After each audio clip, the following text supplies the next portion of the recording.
présenter nos deux intervenants de cet après-midi. Donc nous avons souhaité cette table ronde pour faire rencontrer notre déontologie et le cadre institutionnel dans lequel on exerce. Donc nous avons à la table Mélanie Gaucher, qui est docteure en psychologie, maître de conférence à l'Université catholique de Toulouse, ainsi que président de la Commission nationale consultative de déontologie des psychologues depuis 2016. Monsieur Nicolas Bruce, chef de division des affaires juridiques et du conseil aux établissements du rectorat de Rouen. Donc je vais leur laisser la parole. Je te laisse te présenter, Mélanie, en premier, et puis ensuite monsieur. Je crois que tu en as dit beaucoup déjà, mais... J'en ai dit beaucoup, mais tu vas... Voilà. Allez. Pardon. Bonjour à tous. Je tiens d'abord à remercier l'invitation que j'ai reçue à venir vous parler aujourd'hui. Remercier les organisateurs qui nous ont très très bien reçus depuis, pour ce qui me concerne, depuis hier soir. Donc effectivement, moi je suis à l'Institut catholique de Toulouse, je suis maître de conférence en psychologie et depuis 4-5 ans, j'ai orienté mes préoccupations vers la déontologie. Ça a pris la forme notamment de cours en déontologie auprès des étudiants de master. Et puis également donc, un investissement dans la Commission nationale de déontologie des psychologues, dont je suis la présidente donc, depuis 2017 et membre depuis 2016, comme il a été dit. Donc du coup, effectivement, je me suis intéressée à ces questions de pratique professionnelle, d'éthique, dans un cadre assez général. Et aujourd'hui, donc, avec Monsieur Bruce, on va essayer de marier nos deux compétences pour vous parler donc, du cadre de l'éducation nationale. Merci beaucoup Mélanie. Vous avez bien entendu, on ne va pas se marier, on marie nos compétences. Il n'y a pas d'annonce extraordinaire aujourd'hui. Mais tout simplement, pour vous expliquer un petit peu mon parcours par rapport à ce qui m'amène devant vous aujourd'hui, c'est que en tant que chef du service juridique de l'Académie de Rouen, j'ai été appelé par le ministère, mais comme dans toutes les académies d'ailleurs, à constituer des équipes de référents déontologues. Il faut savoir que depuis la loi de 2016, maintenant, le statut des fonctionnaires, le statut général de la fonction publique a été modifié. On reviendra un petit peu plus en détail sur ce sujet-là ultérieurement. Mais sachez qu'en fait, depuis 2016, maintenant, le statut général de la fonction publique intègre légalement la notion de déontologie. Donc, je vous la définirai un petit peu plus tard. Mais sachez que maintenant, ça a une dimension légale. Ça veut dire qu'effectivement, c'est un sujet qui est neuf, qui est nouveau, dans lequel l'on doit tout à chacun, en tant que fonctionnaire, s'emparer pour justement répondre à ces nouvelles obligations qui je dirais, reviennent aux fonctionnaires. Donc tout simplement, en fait, pour commencer tout de suite dans le vif du sujet, je vous propose simplement de revenir un petit peu sur votre statut, parce que je l'ai lu ce matin avec un petit peu plus d'attention, dans le sens où, en fait, même si je le connaissais, il y avait un article qui m'avait échappé jusqu'à présent, puisque je le regarde avec le regard déontologique, c'est l'article 3 du décret 2017-120 du 1er février 2017. Je ne vais pas vous sortir tous les textes comme ça, ne vous inquiétez pas. Cela dit, concrètement, les mots ont un sens, notamment en termes légaux, et là, il était intéressant de vous donner ces mots-clés qui vont vous parler tout de suite, puisque ça vous concerne et ça concerne vos activités. Donc, ce ne sont que des bribes, hein. L'article est quand même assez long, mais des bribes avec des mots qui me paraissent assez forts et assez importants. Donc, les psychologues contribuent par leur expertise à la réussite de tous les élèves, à la lutte contre les effets des inégalités sociales. Ils interviennent auprès des élèves en difficulté, des élèves en situation de handicap, de décrochage ou des élèves présentant des signes de souffrance psychique. L'article va un petit peu plus loin. Il contribue à l'analyse des situations individuelles en liaison étroite avec les familles et les enseignants. Donc on voit à travers simplement cette petite description que je trouve très précise, on voit déjà poindre des notions de déontologie par rapport à ça. Puisque en filigrane, vous comprenez bien qu'en fait, bien évidemment, on est obligé d'être empreint de certaines valeurs déontologiques pour pouvoir remplir les critères qui sont posés par votre statut. À commencer par le principe simplement le premier, de ne pas d'avoir de propos discriminants, de ne pas de veiller à une égalité sociale entre les élèves, de favoriser l'inclusion des élèves en situation de handicap, accompagner les élèves en difficulté. On voit que si on... Mais ça, je pense que je prêche des convaincus par rapport à ça, mais si on n'adhère pas à ces valeurs, on ne peut pas faire ce métier. Donc voilà, c'est simplement ma petite introduction. Je me permettrai de passer tout de suite la parole à Mélanie qui va rentrer encore plus précisément dans le vif du sujet. Alors moi je vais repartir un petit peu effectivement de ce métier de psychologue et faire écho un petit peu à ce que j'ai entendu ce matin aussi dans les interventions. On a donc, vous le savez, un titre unique. Donc vous êtes psychologue de l'éducation nationale, néanmoins vous êtes psychologue au même titre, et le mot convient, que les autres psychologues.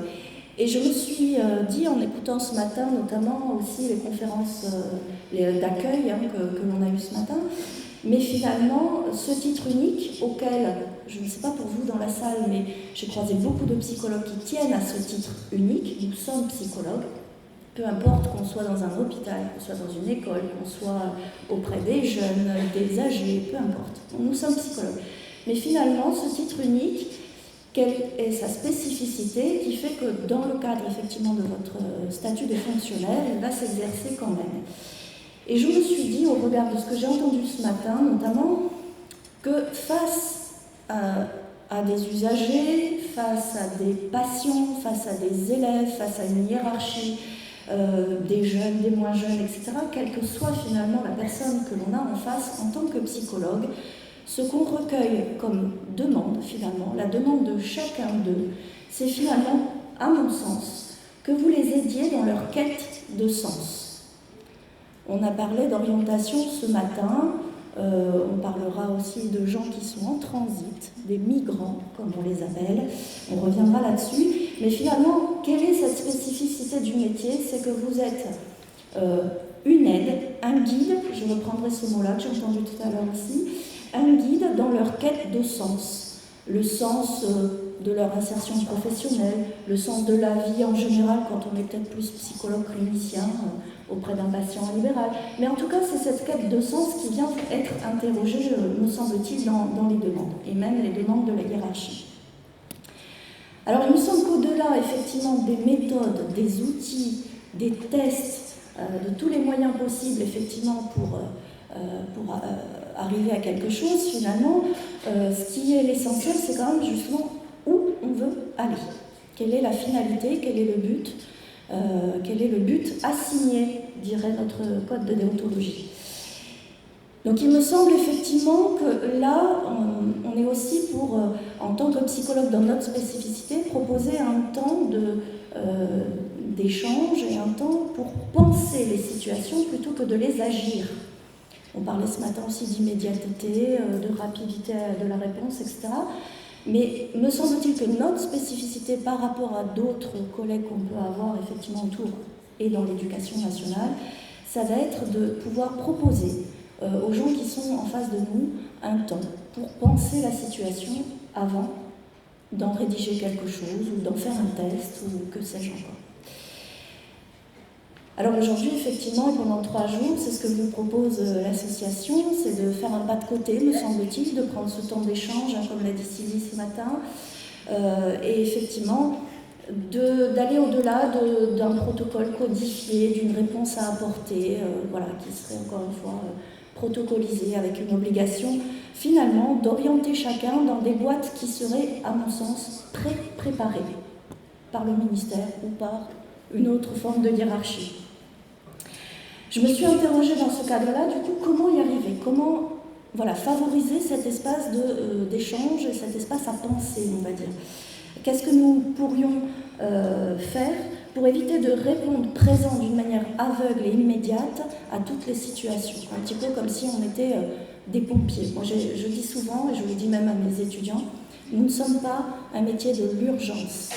Nous ne sommes pas des pompiers, et nous ne sommes pas non plus des urgentistes au sens de l'hôpital. Donc ça me paraît important. Alors aujourd'hui, dans une coordination toute relative, mais à 2 voix tout de même, on va essayer de vous proposer des pistes de réponse à cette question, comment prendre le temps de penser. Et il m'a semblé qu'il y avait 3 aspects qu'on pouvait débattre avec vous, qui étaient bien sûr l'analyse de la demande, de la commande en tant que telle, dans votre spécificité métier bien sûr, la mise au dialogue avec les partenaires et par exemple les parents ou on va dire les représentants de l'autorité parentale ou les représentants légaux. Et puis la trace que vous allez laisser effectivement de votre passage auprès d'un jeune ou auprès d'une situation qui peut être une trace écrite, la transmission par exemple d'un écrit parce que vous avez fait un bilan psychologique, voilà, et qu'il faut effectivement adresser ce bilan à quelqu'un. Donc ça me semble 3 espaces à penser. Alors si je peux me permettre un petit complément juridique, tout simplement je vous avais évoqué la loi de 2016 qui avait précisé le contexte général de déontologie qui s'applique à tous les fonctionnaires. Et je pense que ça vient tout à fait corroborer ce que vient de décrire Mélanie. Et je vais vous lire simplement le texte parce que la notion de déontologie telle qu'elle est vue par le législateur est assez large, mais elle a le mérite d'être quand même très explicite et ça vous donne un cadre quand même dans lequel vous devez évoluer. Donc tout simplement la lecture de cet article 1er de la loi de 2016 nous dit que le fonctionnaire exerce ses fonctions avec dignité, impartialité, intégrité et probité, neutralité, laïcité, égalité de traitement, respect de la liberté de conscience et de la dignité des usagers. Donc on voit qu'en fait, finalement, on est tourné vers les usagers, vers leur respect, vers vers leur être, on va dire d'une certaine manière, et on doit les accueillir avec beaucoup de bienveillance, tout en gardant un maximum d'objectivité et ne pas faire appel, je dirais, à nos propres considérations personnelles, nos opinions, qui sont toutes personnelles. On a tout à fait le droit d'avoir des opinions, mais cela dit, dans le cadre du travail, il faut agir avec un maximum d'objectivité et de recul. Et c'est vrai que là, ça corrobore tout à fait ce que vient de dire Mélanie, puisqu'effectivement, on ne peut pas avoir de l'objectivité quand on travaille dans l'urgence. C'est nécessaire aussi de prendre un petit peu de hauteur, un petit peu de distance par rapport à des situations, certes urgentes, mais l'urgence ne se confond pas, ne doit pas se confondre avec la précipitation. Voilà, c'est ce que je tenais à vous préciser. Alors moi je vais rebondir là-dessus, effectivement, en disant que c'est une valeur défendue dans le code de déontologie de 2012. Pour ceux qui le pratiquent moins, je vais rappeler juste quelques phrases du principe 2 qui s'appelle compétence et qui nous dit que les psychologues tirent leurs compétences de leur capacité, notamment à discerner leur implication personnelle dans la compréhension d'autrui. C'est exactement ça, c'est-à-dire à mettre à distance l'opinion personnelle, les aléas de notre vie personnelle même, on va dire, et de nos rencontres, pour effectivement apprécier la situation de l'élève ou de la famille qui vous est confiée. Là où on n'était pas d'accord, on s'est téléphoné hier quand même pour essayer d'articuler un petit peu notre intervention, et là où j'ai un petit peu bondi, c'est sur ce terme de neutralité. Le code de déontologie, effectivement, nous parle beaucoup d'impartialité. Toujours ce principe 2 très, très fondamental dans notre code qui dit quel que soit le contexte de son intervention et les éventuelles pressions subies, vous voyez, on y a pensé aussi, il fait preuve de prudence, mesure, discernement et impartialité. Alors impartialité, oui. Et à titre personnel, je vais vraiment adhérer à ce que dit le code. Impartialité, bien sûr, et justement, d'où la capacité à distinguer votre opinion personnelle du cas sur lequel vous vous êtes amené à intervenir. Par contre, neutralité, ça me semble assez illusoire. Et là, je vais le dire d'une position assez personnelle. Il me semble que le métier de psychologue, c'est aussi quand même un métier de rencontre, de parole, d'alliance, peut-être pas thérapeutique dans le cadre de ce que vous êtes amené à faire comme mission, mais d'alliance quand même. Et donc, dire qu'on est neutre me semble assez, s'illusionner de ce qu'on n'apporte pas quelque chose de subjectif. On parlait ce matin de transfert, on aurait pu rajouter peut-être le contre-transfert aussi, mais c'est vrai que ça me semble un petit peu illusoire, cette neutralité. Pour le reste, j'adhère. Alors, je me permets simplement de préciser effectivement ce que j'entends derrière le terme de neutralité, parce que c'est vrai que c'est quelque chose qui fait appel à des notions beaucoup plus, je dirais, généralistes, qui s'appliquent à tous les fonctionnaires de l'État et même les autres fonctionnaires, parce que les droits et obligations sont à peu près les mêmes dans la fonction publique territoriale et hospitalière. La notion de neutralité, elle est associée directement au fait que vous travaillez non pas pour votre propre intérêt, non pas dans l'objectif de, même si professionnellement vous avez certainement une grande satisfaction personnelle à exercer le métier que vous faites, mais l'idée c'est non pas dans votre intérêt personnel au sens où vous travaillez au sens de l'intérêt général et de l'intérêt du service. Et donc effectivement, vous ne pouvez pas faire prévaloir vos convictions personnelles par rapport à ça. C'est en ça qu'on exige une certaine objectivité, parce que vous agissez au nom de l'intérêt général et au nom de l'intérêt du service pour lequel vous travaillez. Et en ce sens, effectivement, il est demandé, et on rejoint un petit peu la notion d'objectivité par rapport à ça, puisque, effectivement, le fonctionnaire doit, sous cet angle-là, avoir une certaine neutralité. Alors la neutralité, ça se traduit par différents aspects. On a la neutralité politique. Effectivement, vous n'allez pas, c'est pas le moment, le temps de travail n'est pas le moment de faire valoir vos convictions politiques pendant le temps de travail.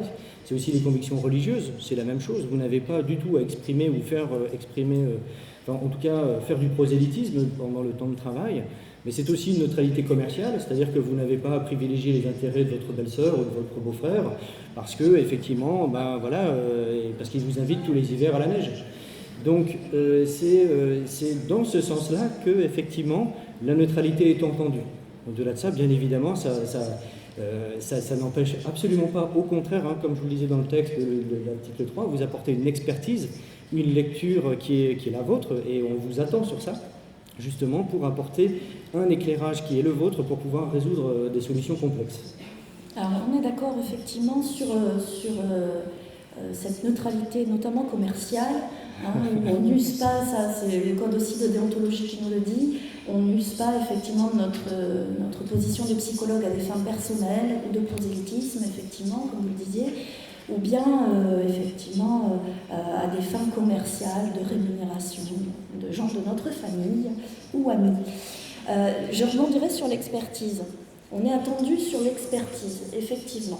Et au-delà, enfin, à côté de ça, on a aussi des demandes et des commandes qui sont parfois extrêmement précises, me semble-t-il, où on vous demande, un enseignant, tel élève, faire passer, alors j'ai entendu ça à midi, on parlait de ça en ces termes, cet élève-là, il faut que tu fasses passer en WISC.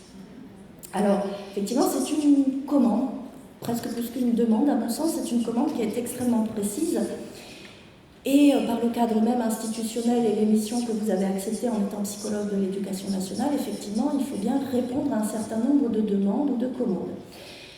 Néanmoins, effectivement, eu égard à l'expertise qu'on vous reconnaît au moins dans le texte législatif, on va pouvoir quand même arguer de l'autonomie du choix de nos méthodes.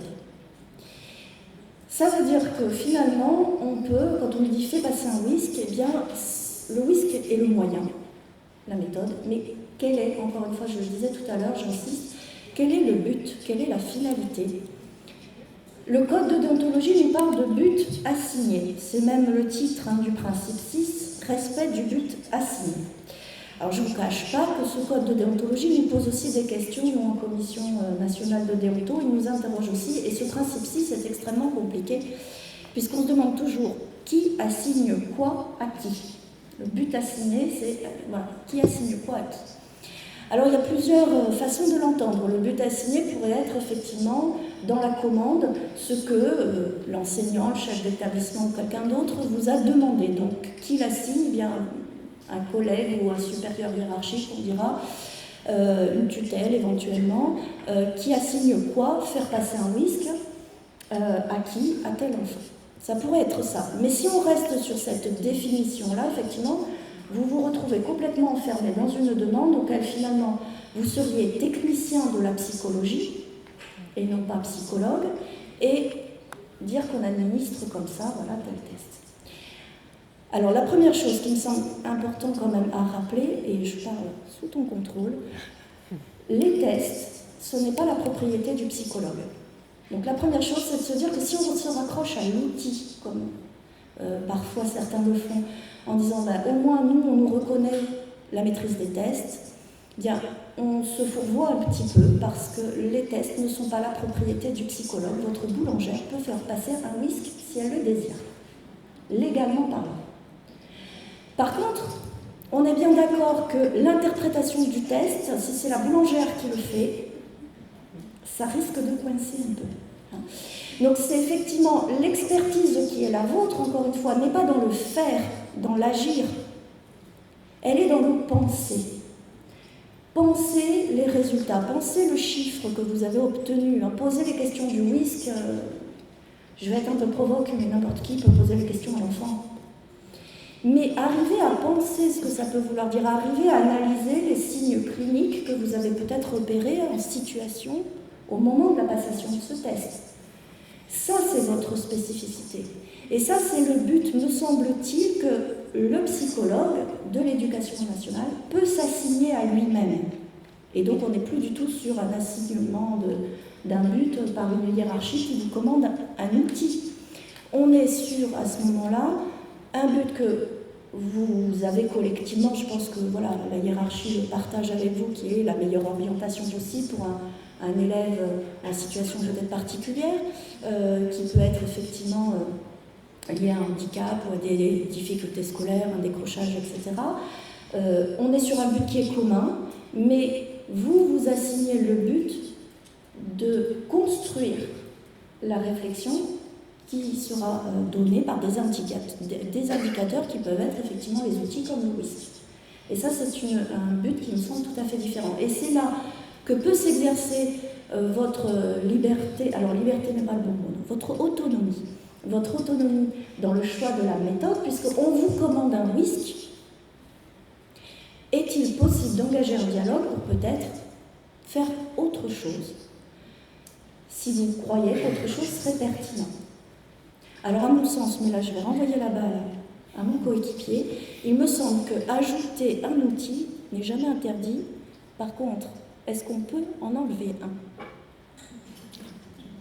Alors, très honnêtement, je n'ai pas la réponse, je vous le dis tout de suite. Donc, je n'ai pas de solution miracle à la question qui vient d'être posée, mais par contre, ce que vient de dire Mélanie m'a ouvert les yeux sur, je dirais, deux obligations du fonctionnaire qui permettent aussi d'encadrer, je dirais, effectivement, on ne doit pas parler de liberté, mais d'autonomie, même si les deux termes l'important c'est que vous compreniez et que vous y donniez un sens, mais effectivement, autonomie est plus juste que le terme de liberté, puisqu'on est quand même au service de l'État, et donc nous avons une marge de liberté qui est quand même toute relative, nous ne sommes pas les indépendants.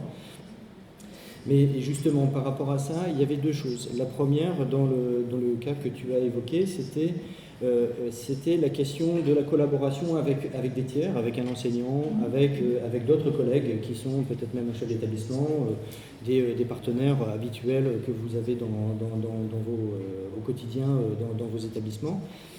Bien, effectivement, vous restez quand même astreint à un principe de discrétion.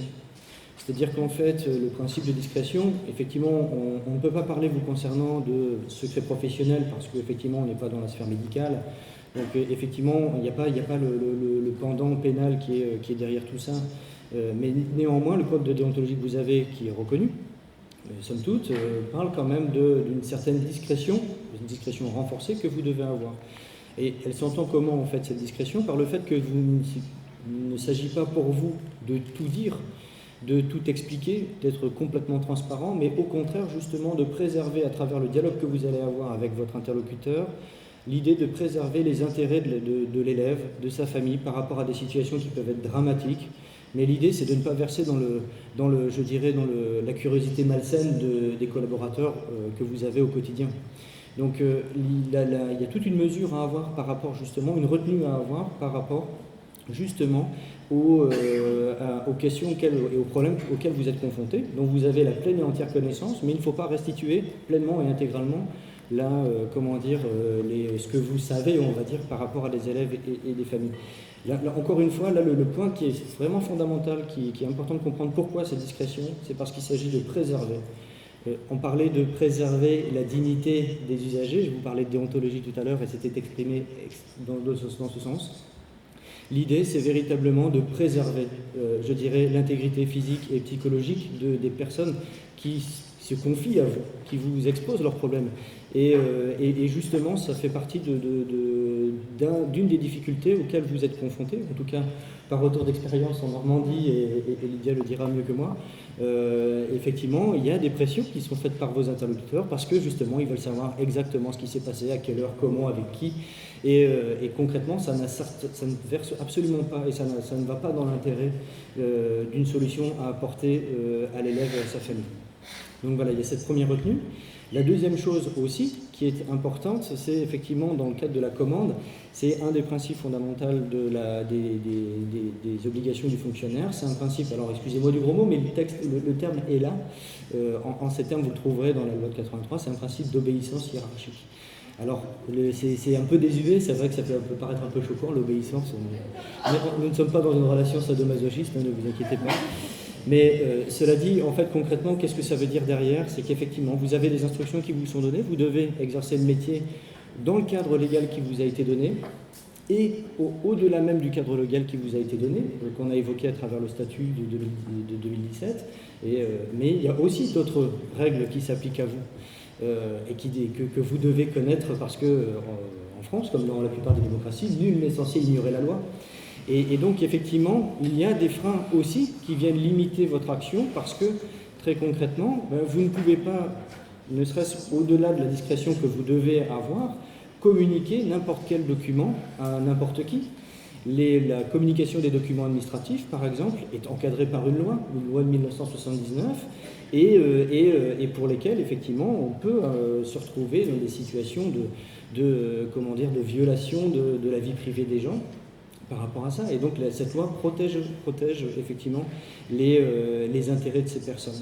De la même manière, vous avez une loi qui est récemment passée, mais qui n'a fait que conforter la loi de 1978, dite loi informatique et liberté. Vous avez ce qu'on appelle le règlement général sur la protection des données. C'est-à-dire qu'en fait, effectivement, vous n'avez pas l'autorisation de communiquer à qui que ce soit des informations à caractère sensible, des informations, des données dont vous auriez connaissance, qui touchent au fort intérieur de la personne, dans ce qui est de plus intime chez lui.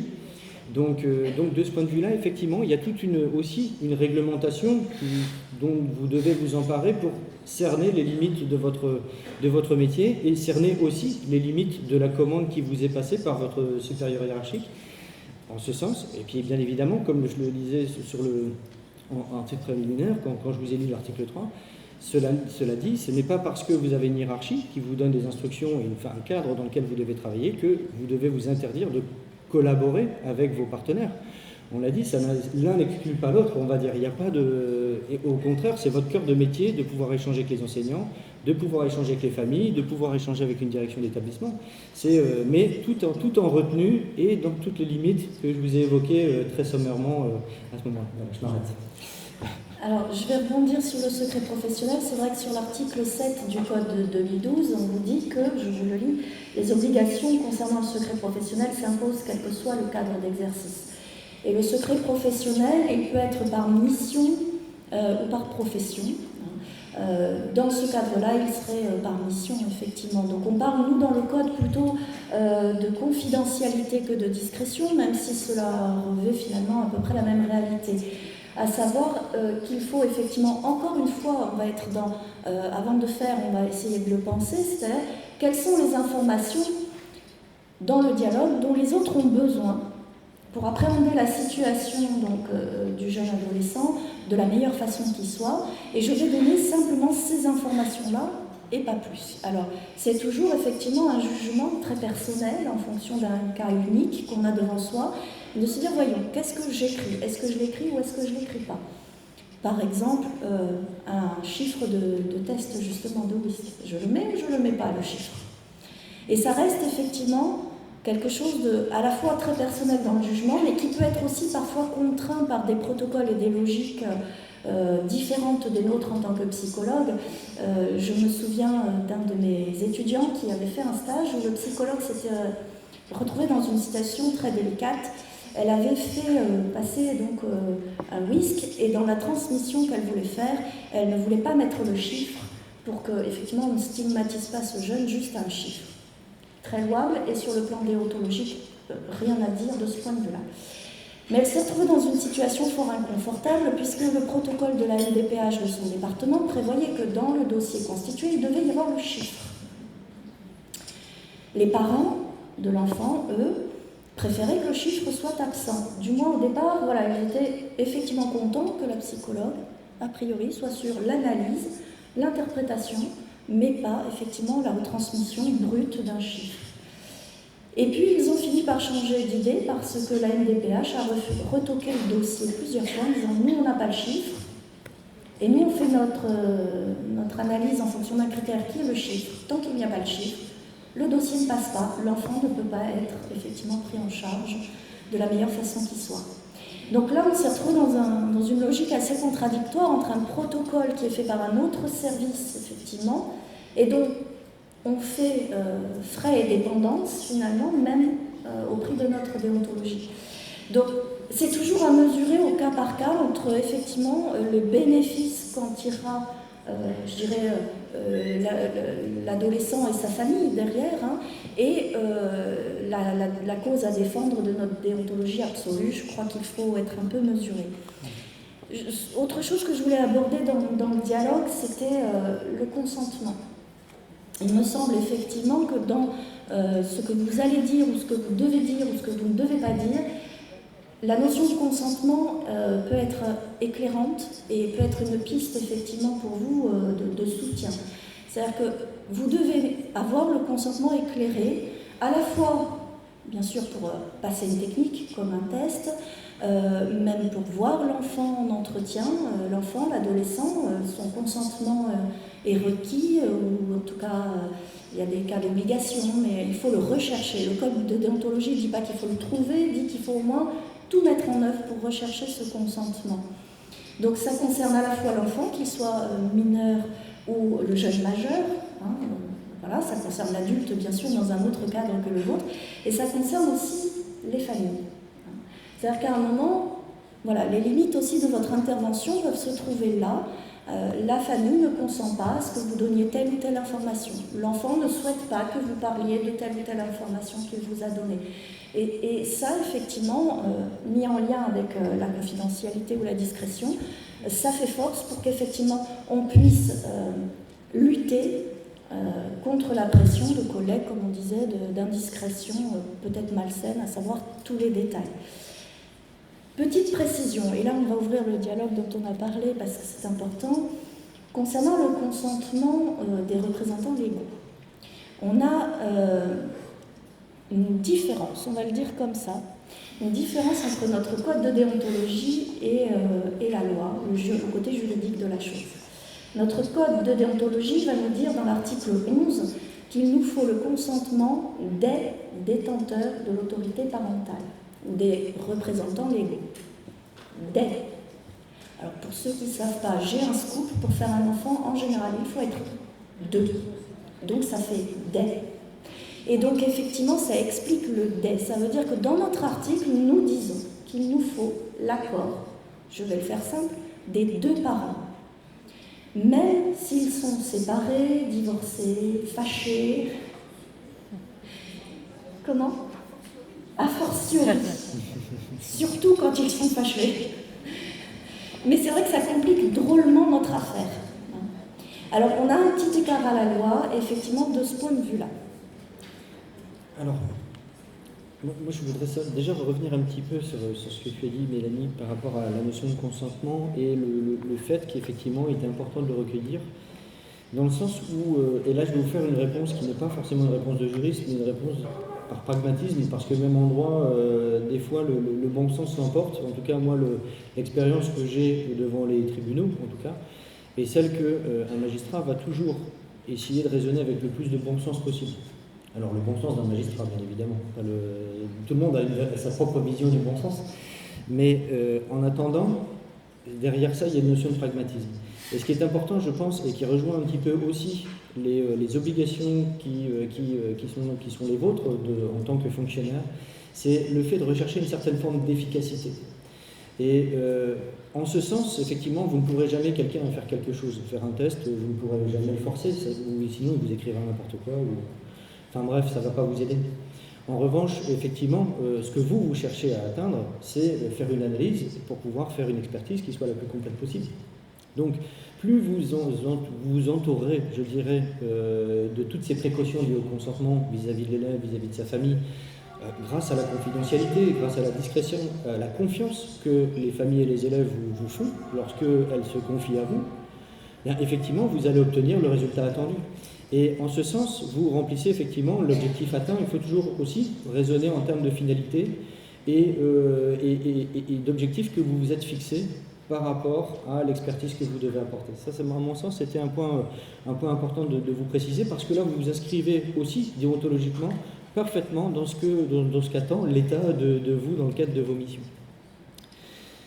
La deuxième question, c'était, parce qu'en fait, l'autorité parentale. Les détenteurs. Ah, les détenteurs. Eh bien, en fait, effectivement, là, il y a le texte, je le confirme, effectivement, il faut être 2 pour faire des enfants, ça c'est une réalité, donc le Code civil n'a rien inventé par rapport à ça, donc ce n'est pas une nouveauté, législative. Alors, par contre, c'est un principe quand même qui est relativement ancien dans le Code civil, d'établir, de reconnaître en tout cas un principe de coparentalité, de codécision, de cogestion en termes d'autorité parentale. C'est-à-dire que père et mère ont exactement les mêmes droits concernant l'avenir de leurs enfants, leur éducation, leur santé, enfin voilà, tous les choix, toutes les décisions qui doivent être prises au nom et dans l'intérêt de l'enfant. Parce que c'est important aussi de parler de l'intérêt de l'enfant, doivent être prises en codécision. Alors, il y a une chose qui est quand même assez intéressante, c'est qu'effectivement, on voit bien la lourdeur qu'imposerait une codécision systématique, parce que vous êtes certainement parents aussi, concrètement, ça devient infernal de devoir donner un consentement, vous n'êtes pas forcément présent au même moment, au même endroit, voilà, tout devient très compliqué si on devait exiger, dans l'absolu, je dirais, une codécision systématique pour tous les actes, les actes de la scolarité d'un enfant. Donc il a été posé un principe, et tout ça vous le retrouverez dans le Code civil, si un jour vous avez l'occasion d'ouvrir ce très bon document, aux articles 371 et suivants, où il y a tout un volet, tout un chapitre relatif à l'autorité parentale. Et donc le texte pose un principe de présomption d'accord. C'est-à-dire qu'en fait, si vous prenez une décision, on va dire que concrètement, légalement, vous avez tout à fait de prendre la décision pour votre conjoint, dès lors que celui-ci ne s'y oppose pas formellement. Donc ça veut dire que vous pouvez très bien prendre des décisions au nom du couple, et ce sera tout à fait reconnu et validé par rapport à ça. Donc bien évidemment, là où il y a des situations de friction, ça devient plus compliqué à mettre en œuvre, parce qu'on a parlé de parents fâchés et ainsi de suite. On peut avoir des parents qui sont toujours, je dirais, dans l'opposition, l'enfant devient un sujet de conflit, on va dire, dans un couple, il est instrumentalisé, et effectivement, c'est beaucoup moins simple. Cela dit, la règle l'exige. Et ça, c'est-à-dire qu'en fait, dès lors qu'un parent n'est pas d'accord, effectivement, il peut opposer à la décision qu'a pris l'autre parent par rapport à la situation de l'enfant. Donc ça, c'est une règle, mais il faut en tout cas qu'il l'exprime formellement, que ce soit entendu, et ainsi de suite, et que, de toute manière, et que le directeur d'école, que ce soit le chef d'établissement ou la ZEN, en prennent acte, mais formellement. Voilà. Et s'il y a vraiment un désaccord sur l'intérêt de l'enfant, effectivement, ce sera dans ce cas-là, par rapport à des situations qui sont vraiment très problématiques, au juge de se saisir de cette affaire, et de trancher pour dire, dans l'intérêt de l'enfant, c'est la décision de madame ou c'est la décision de monsieur qui fera le loi. En attendant, effectivement, ça peut constituer un frein ou une difficulté. Alors, je vous dis ça, c'est un principe général, mais effectivement, le texte de présomption ne vaut que pour les actes dits usuels. Alors, la notion d'acte usuel, elle s'oppose à une notion d'acte grave ou à la notion d'acte, je dirais, fondamental, on va dire. Alors comment ça s'interprète, nous, au titre de l'éducation nationale? Bien tout simplement par la prise d'actes qui soit crée une rupture avec le passé de l'enfant, c'est-à-dire que, imaginons un déménagement forcé, un changement d'école brutal pour un enfant, c'est un acte grave, et par exemple, donc ça engendre une rupture pour le passé, soit un acte qui va engendrer des conséquences d'orientation importantes pour l'avenir. Ça peut être effectivement, et là effectivement je pense que ça peut vous parler, si par exemple vous prenez des décisions dans lesquelles vous estimez que l'enfant doit être placé, doit être déplacé, doit faire l'objet d'un accompagnement spécialisé ou des choses comme ça, effectivement là on arrive dans ce qu'on appelle les actes qui ne sont plus du tout usuels. Et de ce point de vue-là, effectivement la codécision est nécessaire parce que de toute manière, même s'il y a une présomption, ça ne prive pas les parents d'être informés.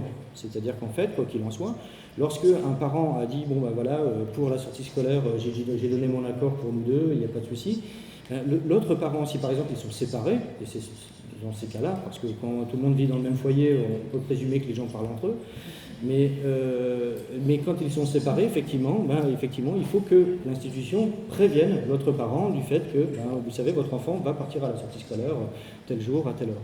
Et c'est en ça qu'on ne doit pas priver l'un des parents, l'exclure du processus, je dirais, d'information et décisionnel lié à sa parentalité, en fait, tout simplement. Donc c'est en ce sens qu'effectivement il faut interpréter, je dirais, la notion d'autorité parentale. Tout en sachant qu'effectivement, comme je vous le disais, il faut aussi prendre en compte le principe que le plus important dans les décisions que vous serez amené à prendre, c'est l'intérêt de l'enfant. Effectivement, on le voit bien, nous, à chaque rentrée, le nombre de parents qui se déchirent et qui instrumentalisent l'enfant pour essayer d'avoir la garde, et ainsi de suite, parce qu'ils sont en instance de divorce, le juge n'a pas encore statué, et ainsi de suite. Eh bien, effectivement, on doit tenir compte de cette situation-là par rapport à ça. C'est-à-dire qu'en fait, effectivement, tant que le juge n'a pas décidé, l'enfant qui était scolarisé dans la même école reste scolarisé dans cette école-là si par exemple la mère n'a pas déménagé ou le père. Voilà, mais après, encore une fois, ce sont des situations très concrètes qui font appel, cette fois-ci, au bon sens. Encore une fois, le bon sens du magistrat, n'oubliez pas, c'est un petit peu le regard qu'on doit toujours avoir par rapport à ça. Voilà. Alors pour rebondir sur le fait de l'information, effectivement, on a à plusieurs endroits dans le code de déontologie cette notion d'information préalable, d'information dans le cadre de la transmission d'un document aussi, effectivement. On se doit d'expliciter, et comme le dit le code, de façon claire et intelligible pour les parents et l'enfant lui-même.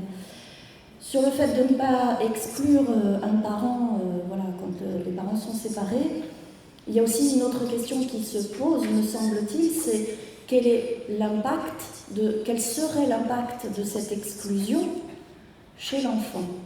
Finalement, qu'est-ce que ça lui fait à l'enfant de voir que c'est sa mère qui est systématiquement consultée et que le psychologue lui-même, alors qu'il doit être normalement impartial, il doit s'extraire du conflit parental qu'il peut y avoir, eh bien, il ne donnerait aucune information, il n'aurait aucun contact avec, par exemple, le père. Ça peut être l'inverse, c'est la même chose. Et effectivement, alors dans cette question de l'acte usuel, c'est vrai qu'au point de vue déontologique, nous, ça nous interroge beaucoup. C'est-à-dire qu'à partir du moment, me semble-t-il, où un enfant va être amené à voir le psychologue dans le cadre de l'espace scolaire, alors que d'autres enfants autour, adolescents, ne le voient pas, ce psychologue. Il y a donc quelque chose de l'ordre de l'impact quand même de ce qui va se passer. C'est-à-dire qu'il y en a un qui y va et les autres n'y vont pas. Donc ça crée forcément quelque chose, me semble-t-il, dans le psychisme de l'enfant, est-ce que c'est vraiment usuel ? Nous interroge beaucoup, au-delà de la définition législative, en disant que ne serait-ce que le fait même d'aller voir le psychologue, de dire que voilà, on va passer un test, on va voir en entretien le psychologue, bien, ça nous interroge sur déjà l'impact que ça peut créer chez ce jeune. Si en plus on rajoute par là-dessus effectivement une difficulté de l'ordre de j'ai informé maman mais pas papa, on va créer un déséquilibre. Il ne faut pas oublier non plus, on parlait d'instrumentalisation des enfants, effectivement dans les conflits parentaux, il y a un conflit de loyauté qui est parfois très fort pour l'enfant et il va se retrouver aux prises de ces deux feux en quelque sorte, avec parfois cette impression, même si on ne lui demande pas, qu'il ne faut pas dire à l'autre parent ce qui se passe. Donc même sans supposer que la conséquence de tout ça va être grave au sens de la loi, je crois que nous, effectivement, au sens déontologique, on va un peu plus loin en disant le fait même d'y aller, de pousser la porte, qu'il se passe quelque chose là dans cette première rencontre, et comment le psychologue va montrer à l'adolescent qu'il pense l'ensemble de cette situation familiale, peut déjà interroger l'adolescent lui-même et son adhésion peut-être aussi dans un parcours que vous lui proposerez qui sera peut-être un peu différent de ce qu'il avait imaginé. Ça me fait penser juste à un petit détail, mais parce que c'est un retour d'expérience dont je vous fais part, mais qui se traduit comme ça dans l'activité contentieuse. C'est lorsque on a mais peut-être vous devez très certainement le savoir, mais je me permets de le préciser, c'est lorsque concrètement on ne peut pas être instrumentalisé nous-mêmes, et on parle encore de neutralité et d'objectivité, et instrumentalisé nous-mêmes dans les instances en divorce, parce qu'il arrive souvent, enfin en tout cas nous ça nous arrive régulièrement d'être questionner sur ce problème-là. C'est des parents souhaitent obtenir des attestations de la maîtresse, de la psychologue, du directeur pour dire que monsieur est méchant avec l'enfant, et ainsi de suite, pour constituer des preuves, pour obtenir, je dirais, devant les tribunaux, dans le but d'obtenir un divorce plus favorable. Et ça, concrètement, je vous le dis, là on sort un petit peu de la déontologie, mais on reste quand même sur ces notions de neutralité quand même. Parce qu'effectivement, c'est important de vous dire que vous n'avez certainement pas à donner, à verser, je dirais, même si vous vous entendez bien avec madame ou monsieur, peu importe, vous ne pouvez pas en tout cas. Et là, les contentions qu'on a eues sur ces sujets montraient bien qu'en fait, concrètement, en tout cas, ce type d'attestation ne valait pas grand-chose devant les tribunaux, et en tout cas, pouvait mettre les collègues en difficulté d'avoir pris parti pour l'un ou pour l'autre des parents dans ce type d'instance. Donc je vous le dis simplement comme ça, je referme un peu la parenthèse, mais c'est un point sur lequel on est souvent confronté. Alors juste si je peux rebondir, c'est un point déontologique hyper important, dans le sens où, à la Commission nationale de déontologie, 80% de nos demandes correspondent à des écrits d'un psychologue dans le cadre d'un divorce parental, ou sur fond de résidence à donner à madame, monsieur, alterné, etc. On a un psychologue qui a produit un écrit à charge pour l'un des deux parents. Donc c'est effectivement quelque chose de fondamental, à la fois dans l'impartialité, l'instrumentalisation du psychologue, où là on est vraiment dans j'ai l'impression, moi, à lire ces attestations, dans le psychologue pompier, c'est-à-dire j'ai rencontré madame qui m'a dit que monsieur était comme ça. Alors je dis madame et monsieur dans ce sens-là parce que c'est quand même souvent dans ce sens-là que ça se passe. Monsieur est horrible, il ne faut surtout pas qu'il ait les enfants, et c'est retranscrit avec un lien quasiment direct tel quel dans les écrits du psychologue. Et effectivement, du coup, d'où cet espace à penser aussi la transmission, la trace écrite que l'on va laisser. La première des questions à se poser, notamment dans ce cadre-là, après vous avez des obligations de transmission de par vos fonctions, mais tant que ce n'est pas dans les obligations de transmission par fonction, c'est est-ce que j'accepte d'écrire ou pas quelque chose. Ça me semble... je préfère le rappeler, même si ce n'est pas le cœur de votre métier, mais est-ce que j'accepte ou pas d'écrire quelque chose? Je suis là aussi libre de refuser à une mère ou à un père d'écrire quelque chose sur la situation si ce n'est pas dans le cadre des fonctions premières que vous remplissez. La deuxième chose aussi, pour se prémunir un peu, c'est effectivement d'être au clair sur le but visé par l'écrit. C'est pour ça que tu parlais tout à l'heure d'attestation, et je vais reprendre ce terme-là. Une attestation, elle atteste de fait. Je sous-signé psychologue, atteste, certifie que j'ai reçu un tel jour, tel jour, tel jour. Je continue à le recevoir, je ne le reçois plus, je l'ai reçu pour faire un test, je l'ai reçu pour faire ceci, cela. Voilà. C'est factuel, c'est ça l'attestation. Et ce n'est que ça. Il n'y a dedans aucune interprétation psychologique. Après, il existe d'autres types de documents, tels que, effectivement, le compte-rendu de bilan psychologique, que vous êtes amené à réaliser, où là, on est effectivement dans l'interprétation de quelque chose, d'une parole, d'une situation, des chiffres d'un test, etc.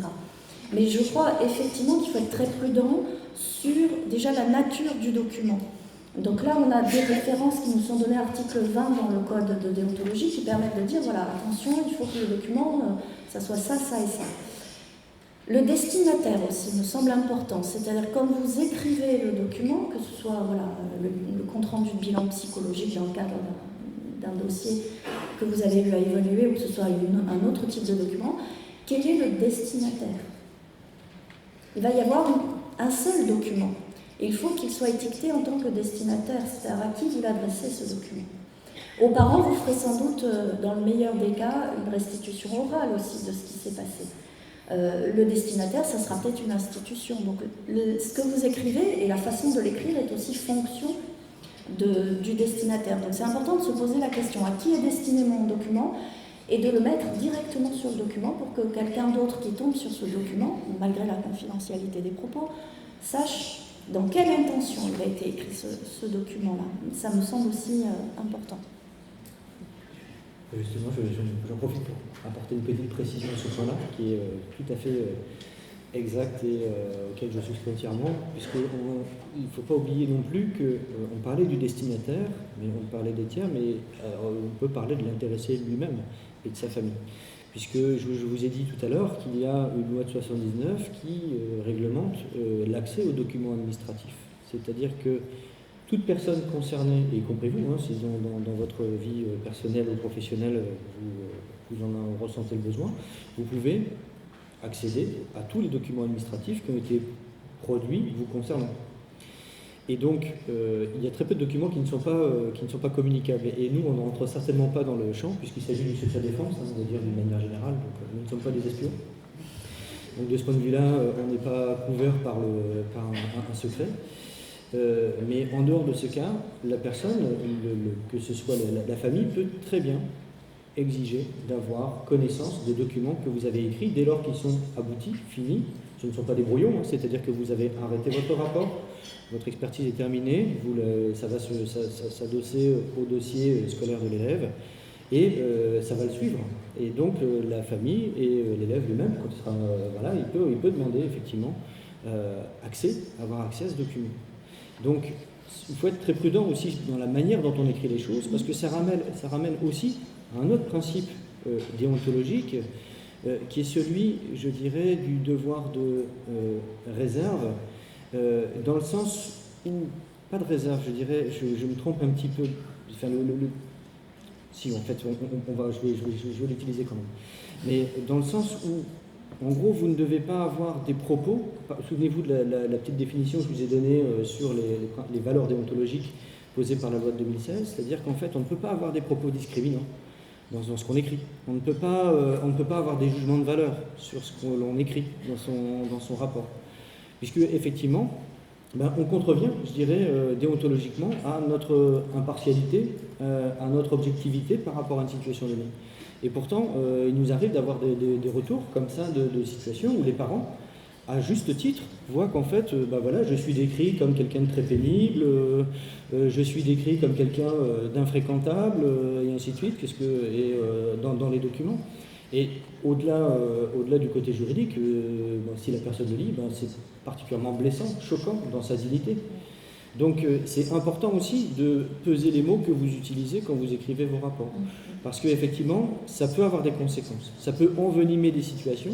D'autant, rappelez-vous que ce sont des usagers qui vous font confiance et avec lesquels vous devez développer des liens de confiance pour remettre, je dirais, l'enfant sur le droit chemin de sa scolarité.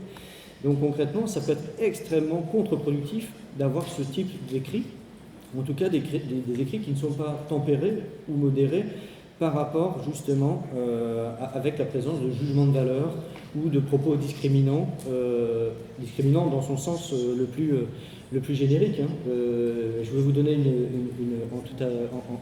un sujet qui ne concerne pas le vôtre, peut-être que si indirectement, mais je suis aussi délégué à la protection des données au niveau de l'Académie de Rouen. Et je travaille avec les établissements et je découvre dans certains établissements, en tout cas on m'informe que des listes circulent au moment de la transition entre le primaire et le collège, sur des listes d'enfants pour lesquels, effectivement, des enseignants dressent une liste de ces élèves, font un petit peu leur mercato, choisissent un peu les élèves qu'ils veulent, mais en ayant des appréciations complètement discriminantes, du genre, parents très pénibles. Imaginez pour l'enfant, c'est quand même la double peine. Parce que non seulement personne ne veut de lui, mais en plus il a des parents pénibles. Donc concrètement, c'est quand même très dur pour lui. Donc on n'a certainement pas à verser, je dirais, dans ce type de considération pour accueillir les enfants avec la plus grande impartialité et la plus grande objectivité par rapport à ça. Et ça, c'est vraiment important aussi de l'entendre, parce que c'est vrai que des fois, on va vite, on veut aller vite, on veut faire bien, on est dans des situations urgentes, et ainsi de suite. On essaie d'être le plus précis, et parfois la précision peut nuire, à vous nuire d'une certaine manière, et nuire au travail que, en tout cas, au travail que vous avez réalisé et être contre-productif. Donc voilà, c'était plus, je dirais, une recommandation plutôt qu'autre chose. Voilà. Alors, je vais appuyer un peu cette idée-là. On a effectivement dans toutes les transmissions beaucoup de questions qui se posent. Dans le principe 4, par exemple, principe de rigueur, donc effectivement, à chaque fois, les mots ont un poids important et donc à juger de quel mot on va utiliser. On a aussi, pour rappel, l'article 17 qui dit que lorsque les conclusions du psychologue sont transmises à un tiers, elles répondent avec prudence à la question posée et ne comportent que les éléments d'ordre psychologique nécessaires. Et puis, l'article 25 qui vous dit « Le psychologue est averti du caractère relatif de ses évaluations et de ses interprétations ». J'aurais tendance à dire, a fortiori, quand on est en train de parler d'un adolescent qui a encore une identité psychologique en pleine construction. Ce sur quoi je peux aussi vous rendre sensible, c'est les mots que vous employez. Parfois, on peut croire que le fait d'employer le conditionnel nous dédouane.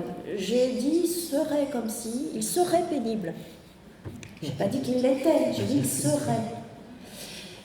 Nous, à la CNCDP, on reçoit de plus en plus cette année, je dois dire que c'est un vrai florilège, depuis le mois de mai, on doit être à peu près 8 demandes qui nous sont formulées par l'intermédiaire d'avocats. Donc ce n'est pas le papa ou la maman qui se plaignent que le psychologue a écrit quelque chose et que ça ne va pas, c'est méchant, c'est discriminant, c'est tout ce que vous voulez, c'est carrément l'avocat.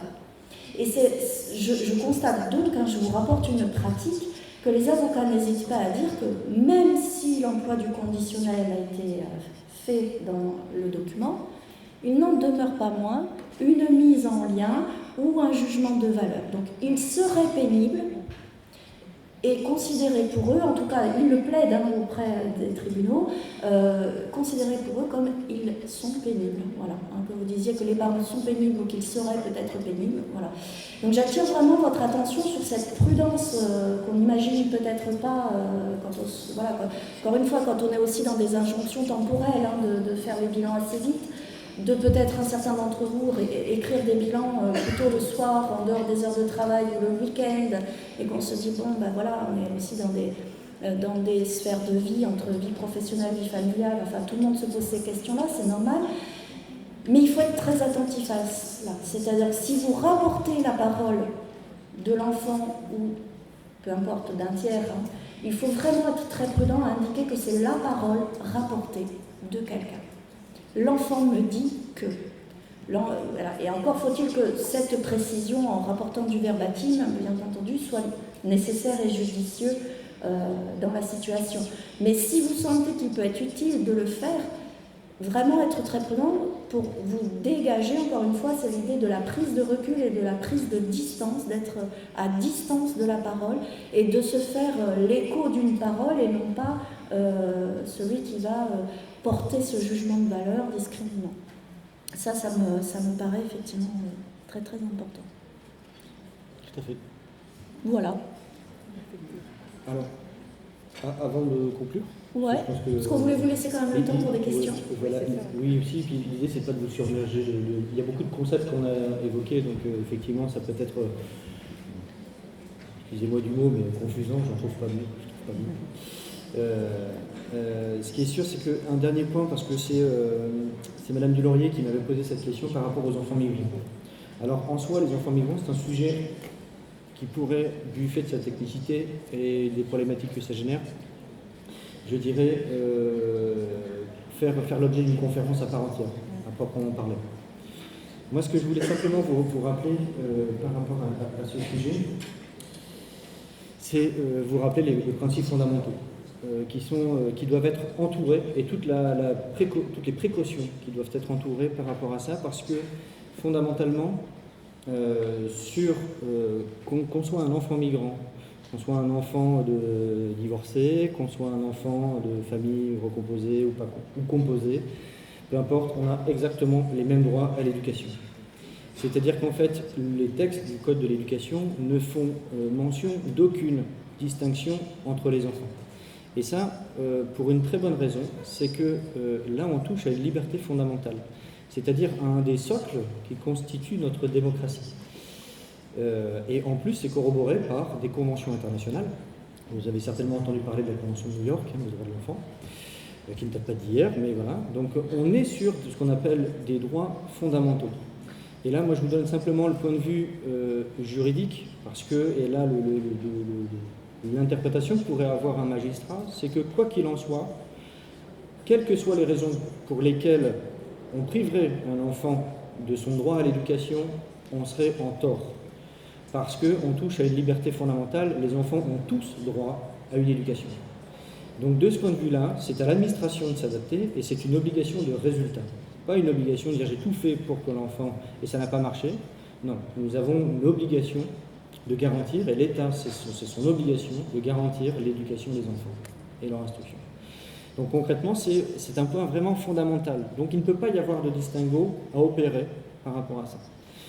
Alors, simplement pour vous donner un petit peu les éléments, c'est qu'en fait, effectivement, vous pouvez être confronté à des considérations administratives parce que le sujet, c'est un sujet qui est complexe, qui fait appel à différents intervenants et pour lesquels, bien évidemment, il y a une temporalité qui se met en route qui nuit d'une certaine manière à l'efficacité par rapport à certaines situations d'urgence. Mais en attendant, concrètement, de la même manière que quand on a des enfants divorcés, dont les parents se déchirent, on n'hésite absolument pas à accorder une inscription provisoire à un enfant. Faisons la même chose pour les enfants de migrants, c'est exactement la même chose.